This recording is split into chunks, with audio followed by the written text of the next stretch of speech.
Hi, Karen. How are you? I'm well, Kamo. Thank you for having me here. It's super, super, super exciting and really, really awesome. It is indeed awesome. Thank you for obliging. I look forward to this conversation for myself and everyone else that will join and also watch it post this conversation. Most people are not able to join all the time live, but they always watch the live session and they always send questions afterwards. And I hope you won't mind if people continue to send you questions after the live session, because people will be watching it late at night or tomorrow. You know what I mean? They are most welcome anytime, Kamo. Always, I think in these times, I'm really always happy to show up for people and just to make sure that we're adding value at the moment. So, with the greatest of pleasure, fire away with all your questions. Go. Fantastic. I see there's a couple of people that have joined. Thank you for joining. The platform that you are plugged into is called Redefining Beauty. We are a movement for women, but we are not anti-men. So we always welcome men to join us. But this movement is solely about empowering women. We are about self-love and body positivity. So every Wednesday, I have these conversations with different women. So we talk about different topics just to equip ourselves from in different elements of our lives, mental health, you name it, physical health. So I've had a couple of people that I've had as guests, but it's all in empowering us as women for us to live better lives. So that's just what redefining beauty is about. So today I'm especially excited about this topic because I'm going to definitely benefit from it because of this lockdown and everything that is happening. I feel I am morally fatigued. So yeah, I am definitely looking forward to it. So let's just kick it up. I always ask the first standard questions. All my guests, I always ask them this one question: what is your definition of beauty? Okay. I would say that is very different for everybody. So I'm going to give you, like you've asked me for my one. Come on, that for me has changed over the years. It's very different now. I mean, I'm in my mid-50s now, so it's very different for me now than it was when I was much younger. When I was much younger, it was all about what society said that beauty looked like, what magazines said beauty looked like, and I was none of those things. I was this little fat, chunky little chick that wanted to do ballet, and my legs were like tree stumps, and I didn't fit in or conform to what the world said beautiful looked like. And as a result, that really it triggered a lot of stuff for me in my life. If I'm honest, it really did. It triggered eating disorders, triggered all sorts of things for me. So now, because I'm a seasoned veteran in terms of my life experience, I would say that for me, beauty is authentic, and I really want to herald the word authentic. It's authentically celebrating who I am as a woman in my skin, with my flaws and my cellulite, but I think authenticity for me is the big thing, because I don't look like what it was meant to look like, and I don't think most of us look like what it was meant to look like, and that's why I love your platform of redefining beauty. So for me, it's authentically really being able to embrace who I am in my skin, really believing that I am a beautiful woman, inside and outside, and I'm able, because of that, to recognize in that able to recognize that in other women. So I really see other women's sparkle. I see her love for herself, and that for me is what beauty is. I think it really needs a redefining, which is why I'm applauding you on your platform, girl.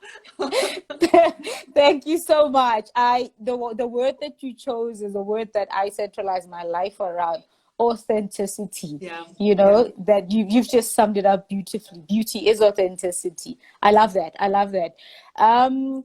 I want to find out also, how are you doing? Before we get into the seriousness of our conversation today, I just want to find out how you're doing. How has lockdown and this period treated you?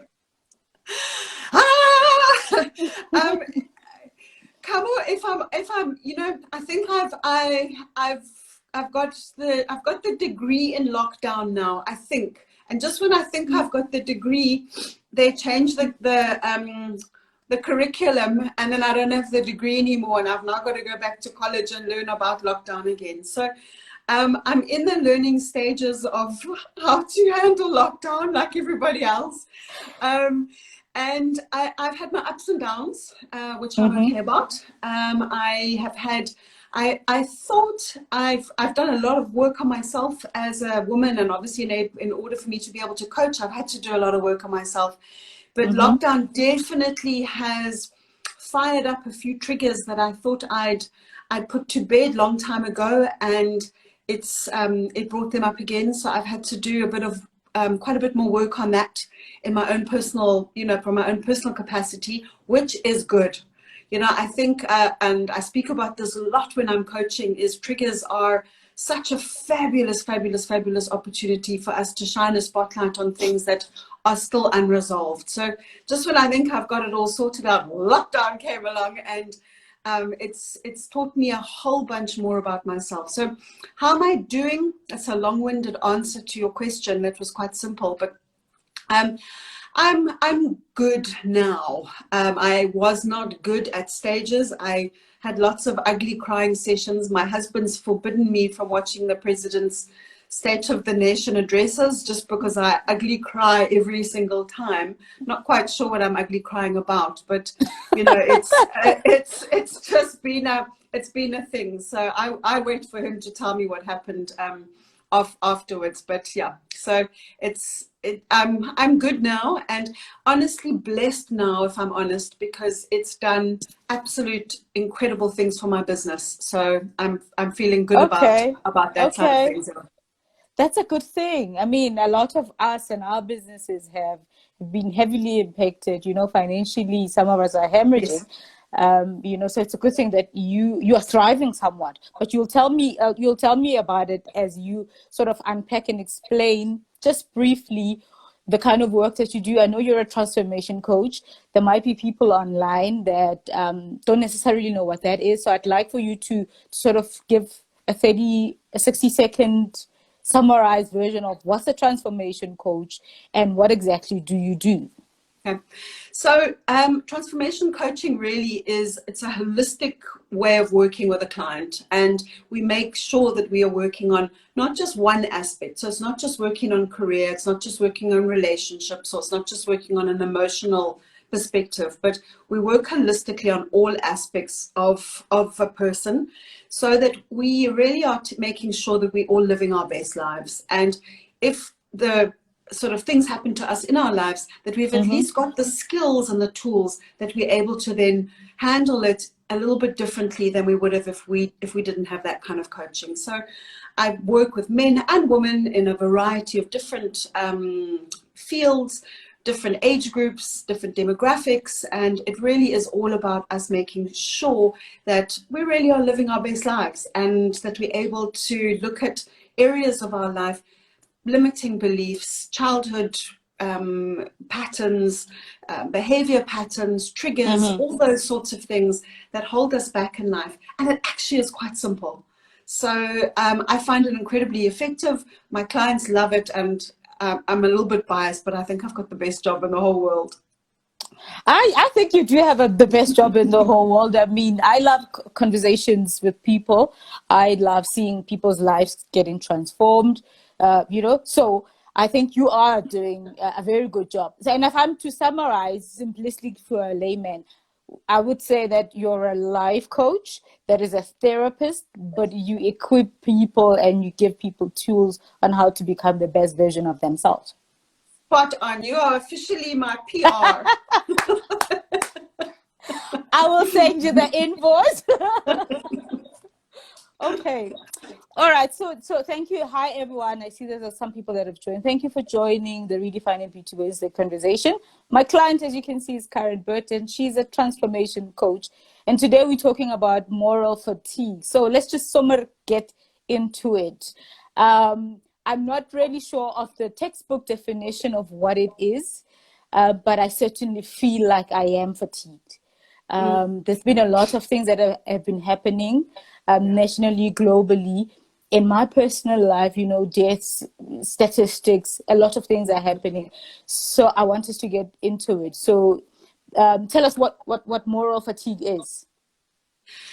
Come on, it's a real thing. You know, I posted it, and that was how we started this conversation, because I posted about it on my Instagram. And you know, it's a lot of people have sort of graduated into 2021 and are feeling, and they're saying to me, Kay, I'm feeling so tired. It's only the beginning of the year. How am I going to make it through the rest of the year? And moral fatigue is what people are actually going through. Moral compassion, moral stress are another ways of working, of defining it. But in a short summary of what moral fatigue is that we're going through completely unprecedented times, as we know.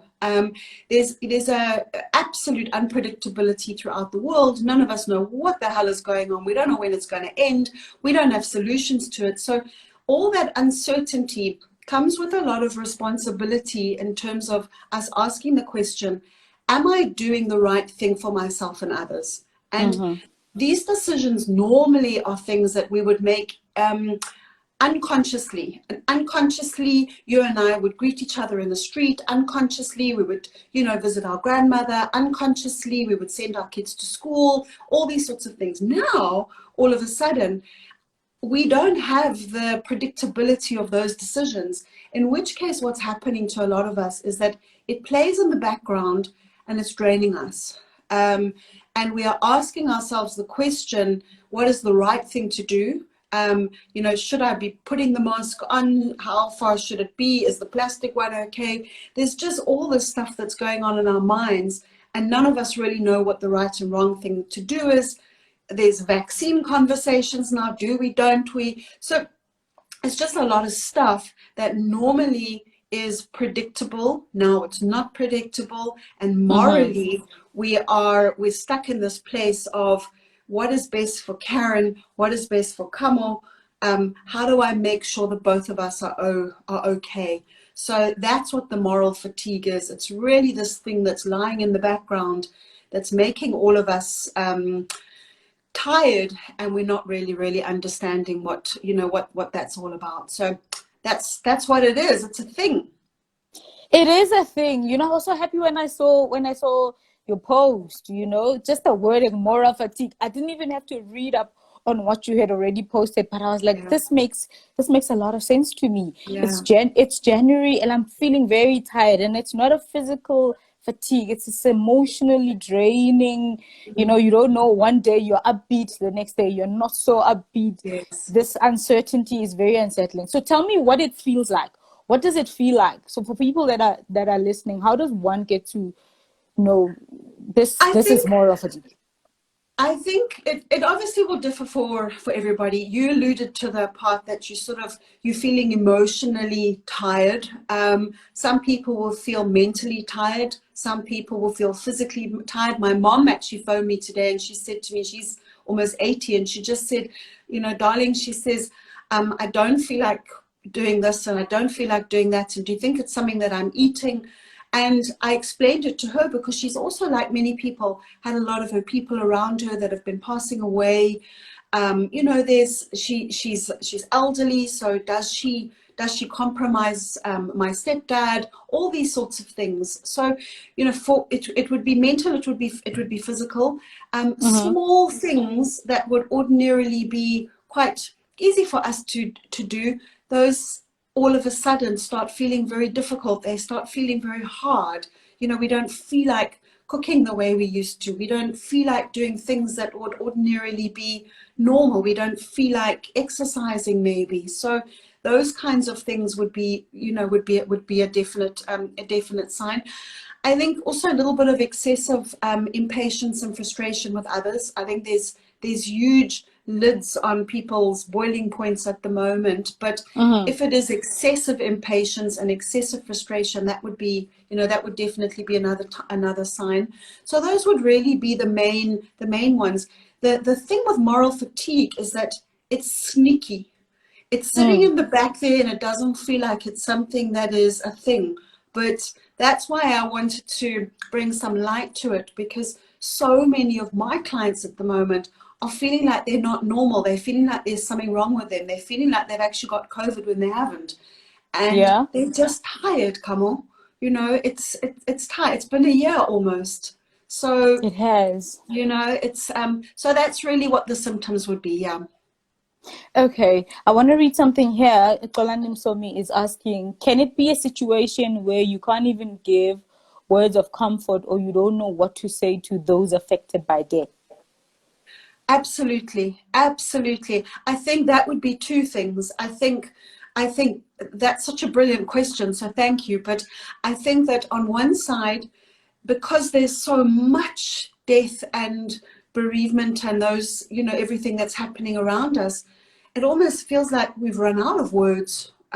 You know, it feels, I said to my husband the other day, I don't even feel like going onto Facebook because I'm scared to see who else has passed away and who else I need to try and send some kind of appropriate words. And what is even appropriate right now when some people have lost so many people? So Yeah, absolutely, I would say, you know, that was what I said earlier, is that moral fatigue is also compassion fatigue, is that we're tired of saying I'm sorry. And how many ways can we say sorry and for it to just I suppose, and I'm just thinking of it now, but you know, I suppose if it's been said so many times, you also feel like I don't know what else to say. yeah, Actually, so absolutely, you know, that is such a, and that's okay. I think the biggest thing that I want to do right now for everybody that's joining us is just to normalize a lot of what everybody's feeling, and for you to know yeah. that you're not alone. Right. I also feel like that. That's why I wanted to have this conversation, because I certainly was feeling like I'm alone. I didn't want to voice it out to other people to say I'm feeling this way, because you know it's Yeah. January. You set out some plans. You want to do certain things, and now you're feeling like you don't know. Are you being lazy? Are you depressed? Are you what's happening with you? You know what I mean? Yes. So I wanted to ask something else. Is it also moral fatigue as well, if one finds themselves in a place where you're not even affected by death anymore? It's like you hear of funerals, and it's like, oh, okay, next, who's dying next? I'm not sure if I would call that moral fatigue. I mean, I suppose there's probably a little bit more of a psychological message to that, but I would say that that's more of a protection around yourself of having to face another death. That's what I would say. You know, once we become complacent about something, and you know, okay, it's okay, it's okay, it's okay.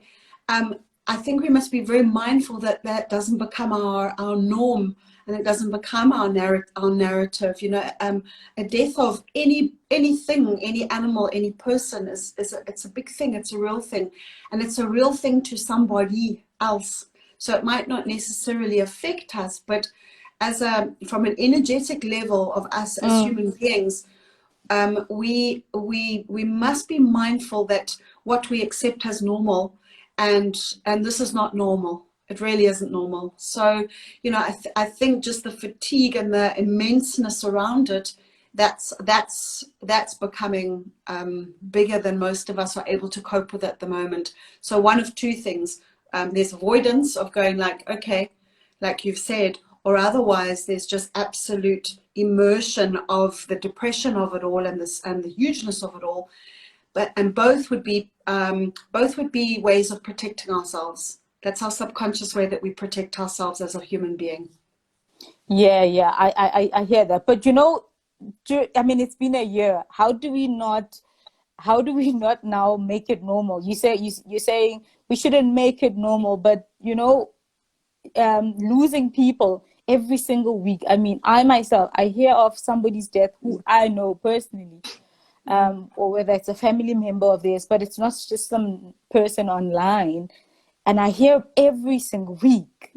How do we not get desensitized when death is becoming such a normal thing? Kamo, I think that is definitely a conscious decision and an awareness. You know, the where we all find ourselves in the world at the moment is not normal. It won't be normal like this. This is not the new normal. I don't believe that for 1 second. This will pass. And what we need to make sure as human beings is that we retain our human beingness and our empathy for death and our love for another human being, and that we don't become desensitized in aggression, in avoidance, in the things that are natural for us as human beings. That's my take on it. You know, this will pass for sure. We don't know when, we don't know how, but it will pass. And we just need to make sure that we retain who we are as human beings. And above all, we actually use this time to work on ourselves as human beings so that we can become better human beings instead of desensitized, uncompassionate, unempathetic human beings that are all in our, on it for ourselves. Yeah, I definitely hear you. But you know, it's, yeah, I hear you. We do need to be very conscious of it. But you know, how do we, before I get to talking about how we manage normal fatigue, there's something very interesting about your bio where you talk about being internationally accredited or qualified in energy psychology. I want to find out about that before we talk about how to manage moral fatigue. Kamo, when I did a lot of the work that I've done and the training I've done and the studying I've done and all those sorts of things, I found a lot of talk therapy was exactly what it was. It was talking and talking and talking and talking, and I found that a lot of people landed up in talk therapy. And I mean, great respect for talk therapy and for all those types of therapies, but I find that a lot of people are in therapy for years. And that for me means that if you're having to do something for years and you are still needing to go back for years, it's not effective. Klar, end of story. So Yeah. I went the route of energy psychology, which operates more from a place of consciousness, awareness. I work with the modality of emotional freedom technique and matrix reimprinting. And it really is going into the unconscious, subconscious part of us that we hide because of our wounds and our hurtness.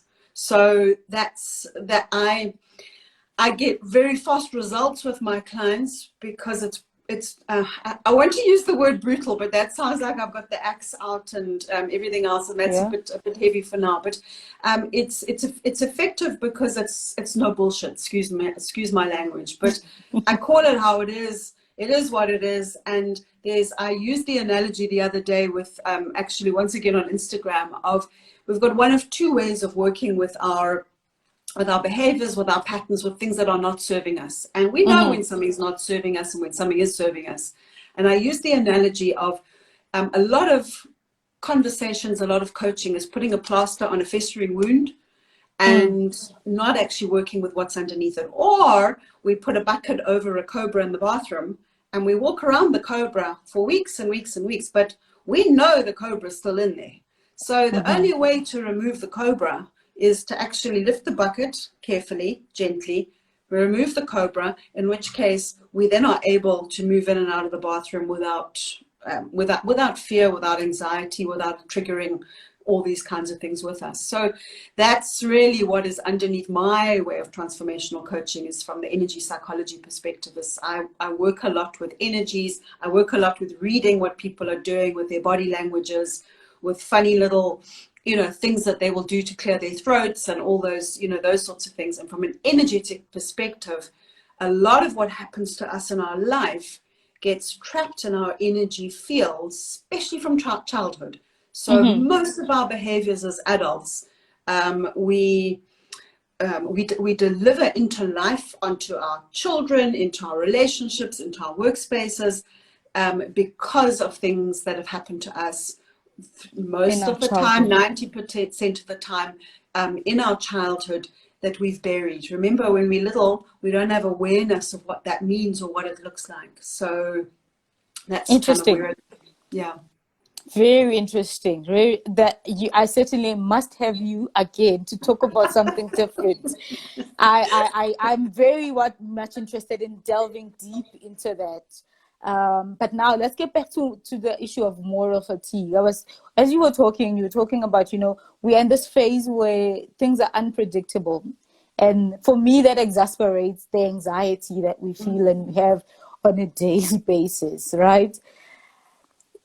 My question is this one. How would I tell between moral fatigue and now depression? Are they similar? Does moral fatigue lead to depression? Or how can one say, okay, how do I differentiate what's what? Kamo, I'm not a doctor at all. So I'm just, just a disclaimer out there.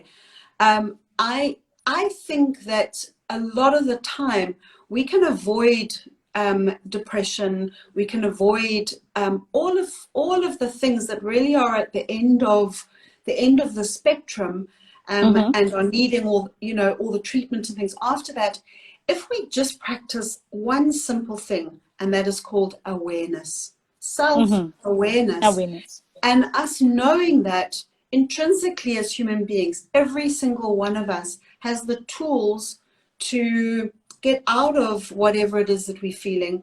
If we just have the right conversations, if we just enrich ourselves with the right kind of knowledge and get out of our head. This here is the worst thing in the whole wide world. Our head is full of beliefs and learnings and everything nonsense. This intuition and heart here, and us reminding ourselves that we aren't mad. We weren't designed to be ill. We weren't designed to be depressed. But the reality is that what's going on around us is very real, in which case awareness, mindfulness, and the only advice that I'm giving my clients at the moment is take 1 hour at a time, not even one day. Chuck away your I've always been a big fan of vision boards, and there are obviously some of my clients that I'm setting big goals because they're very business orientated at the moment. But for a lot of my clients, I'm literally just saying to them, just 1 hour. And at the end of the hour, applaud yourself, and just one more hour, because for many people right now, that's enough. And that's okay. It really has come to that, just surviving a day is a lot. I like that advice. Tell me again, for me to be able to see it in me, it's a bit of an easy thing, right? But how do I spot moral fatigue in someone else, for me to tell them, hey, I think you've got moral fatigue and you need to, be aware of it? I think the same ways as, I alluded to earlier, somebody, we've also just got to be very mindful how we approach people at the moment. So, to say to somebody, I think you've got moral fatigue, is almost like saying to someone, I think you've got COVID. None of us want to think that we're fatigued. None of us want to think that we're anything right now. We want to think that we're okay. So, I think our gentleness with other people at the moment is very important. Our compassion towards everybody at the moment. But if you were in a home, in a relationship, whatever it might be, and all of a sudden you notice that your partner or your child, even, kids are going through big stuff now, and they don't have the words to verbalize it the way that we do. So that's another whole conversation altogether. But if you're noticing somebody's particularly acting out of character, and that would be a sure sign for you to check in with what it is that they're going through, and to have these conversations about moral fatigue. All of a sudden people are like, hey, okay, like I'm tired, like, but I'm not going batshit crazy. I'm actually okay. And Karen's got moral fatigue. Kamo's got moral fatigue, and the poor president. Can you imagine what his moral fatigue must be feeling like right now? So yeah, we've all caught it. We've all got it. So what we need to do is we need to do two things. We need to have awareness of it. We need to have self-acceptance of it, and we need to just be able to know, okay, this is for now, but it's not forever. Right. Fantastic. I'm not seeing any questions. I just saw one comment, Little Giant 21, saying your method is fast, deep, and very effective. I've never these are all my clients jumping these are all my clients jumping on here and just checking what I'm saying. So yes, little Giant's an absolute superstar, and she's put a lot of, and she is a little giant. She's minute, but sure, she's fierce, and she's put a lot of work into herself this past year. So yay, go my little giant. And okay, that's wonderful. It's always wonderful when clients cheer you on. You know that what you're doing is very good. Before we run out of time, let's get into how to manage moral fatigue. Do you have a crash course, what to do daily, or how do we manage this space and this thing that we are in? Come on, I'm going to give you the ways that I'm managing it, and that I'm giving my clients ways to manage it. And for every person, it will be different. I think once we make sure that we all remember and realize that all of us are different. All of us, you know, I can say, you know, you must sit in the lotus position and you must meditate and you must get all zen. That works for me, but not every day. Some days my mind is way too busy and I need to go for a run. Or tomorrow I might need to, you know, I don't know, beat a chocolate brownie mixture really super fast. I don't know, whatever it is. So I think number one is awareness. Number one is that what we tend to do as human beings is we tend to want to get out of our head, our body, our mind, our emotions, our thoughts, and we want to suppress it with alcohol when you can get it, with drugs, some people with pornography, some people with other forms of addictions. So any form of behavior that is a form of avoidance, people will do when they don't want to face something. So for now, what we need to be doing is, this is the perfect opportunity for us to make sure that we are sitting with ourselves and our stuff. And that means sitting and just, and being. I'm a big fan of breathing. I'm a big fan of a 4-6 breathing technique. And the other thing is that it's really just for us being mentally aware of what it is that we are feeling physically and emotionally. So, and the only way we can do that is if we take time to think about that. But what we tend to do is we get up in the morning, we pick up the phone, we check social media, we shout at this one, we do that, we run around, we get busy with everything else that's unimportant, whereas this person here is the most important thing. Before we can do anything for anyone else right now, I need to make sure that I'm taking care of Karen first. And as a person, we are taught never to take care of ourselves first. We must put others first. No. You must take care of yourself, number one, and only when this person is full have we got enough to give to others. In fact, not even when I'm full, when I'm overflowing, do I have to give to you, to my clients, to my audience, to my husband, to my family. That makes so much sense to me. Yeah. So that self-awareness is the first thing. The next you can maybe just check all these questions as they're coming in and out, because I'm talking and I'm not watching them. The other thing is just making decisions that not one at a time, like I said earlier, not everything is urgent. Prioritize what is important right now and let the rest wait. You know, you'll get there. Now's not the time to be doing big things. And then I would say definitely the last one is to make sure that you're having good conversations with people that can mindfully hold the space for you while you are needing what you're needing. So, you know, not always are our friendship circles very, very valuable, because they often come with a lot of judgment or whatever might come along with that. Sometimes people are not very kind. If they know we're going through something, they pretend they are, but it's not coming from that way.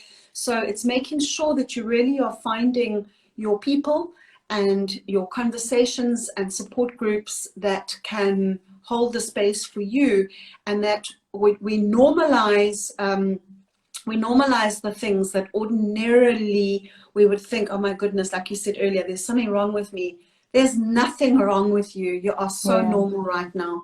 In fact, if you're feeling like everything's okay right now, that's not normal. It really isn't. Yeah. So three things, very simple. Everyone, I hope you guys are listening. Check in with yourself, right? Prioritize things. What even Bata underscore 82 is saying it. Not everything is important. So Yeah. prioritize. Some things can be done later, but focus on you right now. Focus on being aware of who you are, where you are, and your emotions. And the last one, you say, have wholesome conversations with different people about Yes. how you're feeling. Yeah. That would be those would be the big The things big right ones. now. And hey, know that you're going to be okay, and know that you're going to be amazing, and know that you're going to be awesome. And yeah, if you're not feeling that way, reach out and let's see what we can do to help you. Yeah. Bata underscore 82 has a question here. How do I make meditation to become a part of my routine? I'm really struggling with that one.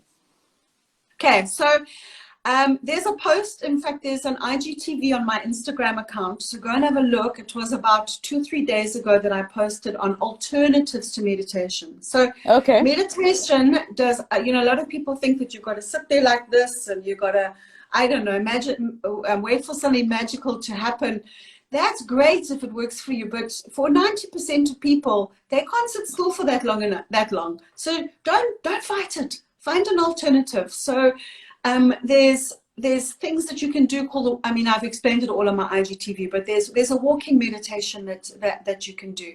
I do that with my dogs in the mornings. But the thing is that you do it mindfully.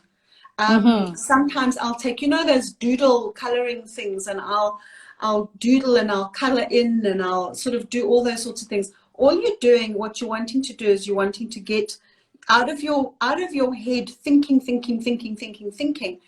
Mm-hmm. you're wanting to just be in the present moment. That's all you're wanting to do. So the quickest, fastest way is for you to tune into your breath, because when you're focusing on your breath, you actually can't think about anything else. And the breath is the one Right. thing that we take for granted. So yeah, have a look at that. Otherwise, that's another whole I will another share whole it. thing that we need to be talking about. Yeah. No, I will definitely share the link to that with everyone. I'll go through your profile. Soulful underscore Tam is saying, will meditation help me with my anxiety? I'm struggling Yeah. badly with anxiety. Yeah. I'm a big fan of meditation or any form of mindfulness. A lot of people are scared off on the meditation side of it, but you can put your earphones on and you can listen to something that we call a guided meditation. Yeah, I'm There's a familiar with there's a those. there's a great app that you can get that I love using. It's a free app. There's a paid version, but the free version is perfect, and it's called Insight Timer. And on there's loads of guided, meditations. Some of them have got really whiny voices and accents that it just makes me feel more frustrated than like I feel more tense before I listen to it than anybody else. But just find something and somebody that works for you. But from an anxiety perspective, anxiety right now is normal, and the big thing to do with anxiety is to be mindful. You will hear Mm-hmm. me talk about mindfulness all the time. Be present, be mindful, breathe, and do what needs to be done right now, and focus on that. And then the next hour, focus on that. That's the only way to effectively get through this. Anxiety is from us living in the past and predicting the future.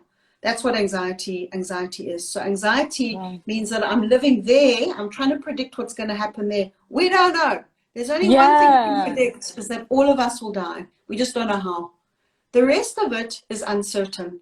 that's so So true. just be kind to yourself. That's the best thing right now. Yeah. Just being mindful of time. You spoke about breathing. I've been trying to find out about breathing, but you mentioned something interesting. You said you call it a 4-6 breathing. Tell me a little about that. Okay, so you can do it with me. Everyone that's watching can do it with me. So Okay. your breathing is always done through your nose. Mm-hmm. Often we think that's another type of breathing, but in your inhalation, exhalation through the nose is very powerful. And what you're wanting to be doing just to settle yourself. And if you try it now, you'll see immediately it has a calming effect on your body. But Okay.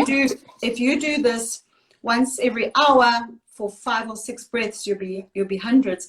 And you would want to breathe in for the count of 4 or 5, but we could try 4 for first. So you're going to want to go deep inhalation for the count of 4. So it's 1, 2, 3, 4, and you want to hold it. And then you want to exhale for the count of 6 through the nose. 2, 3, 4, 5, 6. And then you inhale for the count of 4. Okay. And exhale for the count of 6. And that longer exhalation, I don't know, can you feel it already, how it... Okay, wow, yeah. It settles, it settles your nervous system a little bit. So also when you're just thinking of your breath, you can't think about anybody else or anything else when you're Correct. trying to focus on your breath. And that in itself is meditation. Simple. I'm forgetting who it was who said that. Soulful_Tim. I hope you heard that. Let's start with the 4-6 breathing for now, and then find guided meditation online and the app that Karen has suggested. I think that would be good to start there. Yeah. I'm not seeing any questions, guys. I have literally 9 minutes before this live session ends. I only have 2 questions for Karen, and this one is because of what you had said about some things not being important.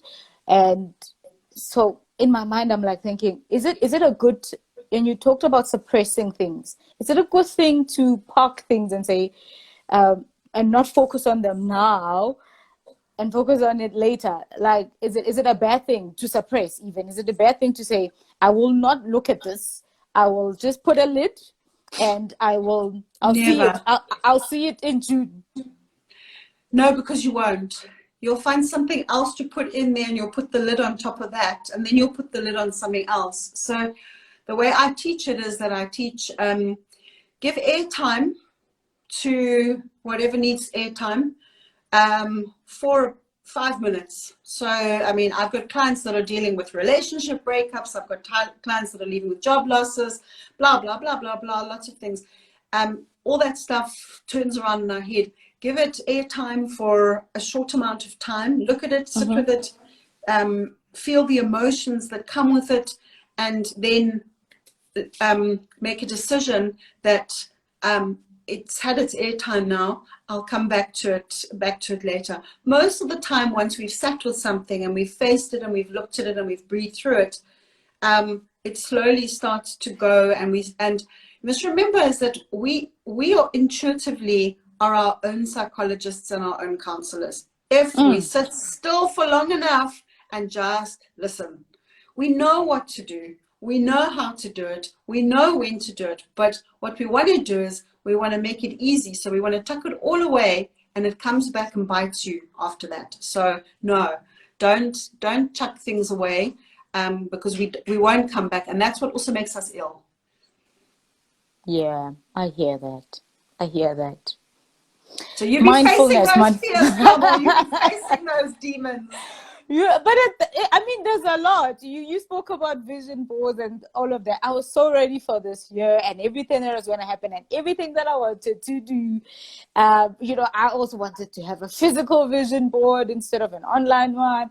And then lockdown happened, and then everything is shut down. We can't host events. We can't go to places. We can't go to the beach. We can't do a lot of things. So I'm like, pack everything now. Pack even the emotions. We'll see them later. So that's why I'm like, maybe all I need to be doing and focusing on now is breathing.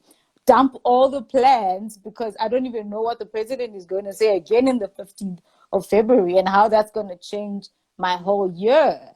You know what I mean? So I have clients all over the world, and every single client all over the world is saying, but I had plans, and I say, well, shame, everyone had plans, but the plans are something that we can't plan it right now. What we can do is we can focus on ourselves, and that's what I I keep reiterating is that often we try to plan to avoid. And here we want to be, what we want to be doing is we want to actually be working on ourselves as human beings so that when we do come out of all of this, that we are better human beings to ourselves and to each other. Yeah, spot on. I agree with you. All the plans need to be centered around us digging deep, looking at even traumas that we've gone through, finding out how we are mentally, because for many people avoid mental wellness, and it's a problem now because now we are cooped up, we are at home, we are indoors.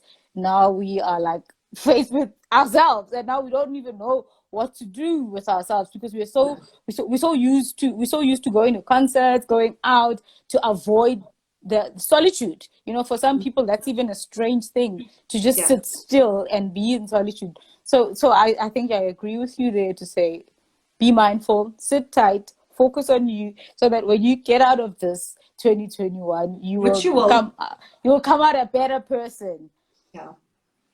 Yeah, powerful stuff. I'm not seeing any questions, so we're gonna just wrap it up. Good. I've already said thank you everyone for joining. This is a Redefining Beauty Wednesday Conversations. I am on this platform every Wednesday talking to different women. And I would like for you to leave a message for people. Join it with what is happening. You know, it's not going to be just for women. And I've seen there's a lot of gentlemen that have joined the live. What message do you have? What's the one thing that you want people, especially now in this space and in this period that we're going through, to leave with or to be mindful of?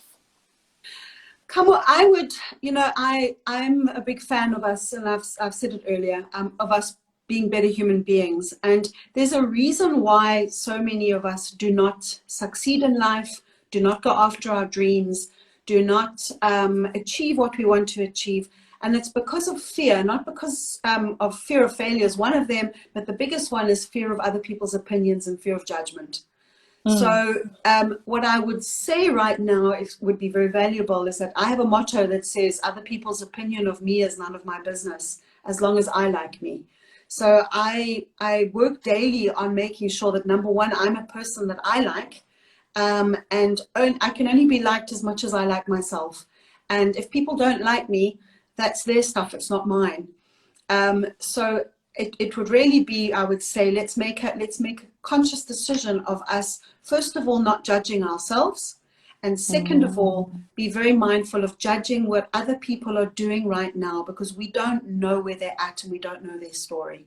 Correct. So let us be kind to one another, let us be kind to each other, let us check in where we can add value to other people's lives from an authentic heart space, and we'll come out as incredible human beings at the end of it all. I'm sure of it. That would be my parting words. Ooh, I love that. I'm gonna even create a sound bite out of that one. I love it. I love it. Ladies and gentlemen, you've heard it. Be kind to yourself and being kind to other people. You do not know what someone else is going through and how they're coping in this crazy time that we're living in. Wow. Karen, thank you for your time, because now time is the most valuable thing that anybody can give.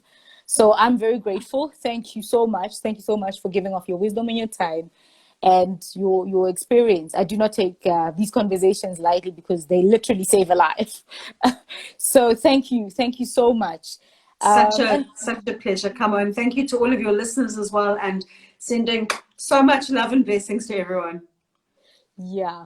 Thank you everyone for joining. I will be here again next week, same time, same place, 7 p.m. We are redefining beauty, and we are having conversations that just empower women and men, of course, because we are pro-women, but we're not anti-men. Thank you. Good night and God bless. Okay. Thanks, Kamo. Ciao. Go well. Thank you.